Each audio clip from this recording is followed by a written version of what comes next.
నేను ప్రిపరేషన్ చేస్తున్నప్పుడు కూడా ప్రభుత్వ పాఠశాలల గురించి వీటి గురించి ఆబ్వియస్లీ చదవడం జరిగింది. అయితే ఎప్పుడు అనిపించేది ఎడ్యుకేషన్ అన్నది అందరికీ సమానంగా, అంటే ఈక్వాలిటీ ఆఫ్ ఆపర్చునిటీ అన్నది ఉండాలి ఎడ్యుకేషన్లో.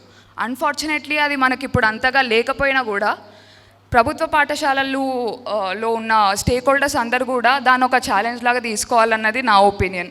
స్టూడెంట్స్, ప్రభుత్వ పాఠశాలలో చదివే స్టూడెంట్స్ ఏమనుకోవాలంటే, నేను ఎవరికి తక్కువ కాదు, ప్రైవేట్ స్కూల్లో చదివే వాళ్ళకి తక్కువ కాదు, ఇంటర్నేషనల్ స్కూల్స్లో చదివే వాళ్ళకి తక్కువ కాదు, నేను ప్రభుత్వ స్కూల్స్లోనే చదువుతున్నా, నాకున్న రిసోర్సెస్, నాకున్న వనరులతోటి నేను ఖచ్చితంగా ఏదైనా సాధించగలుగుతా అన్న ఒక డిటర్మినేషన్ అన్నది పెంచుకోవాలి.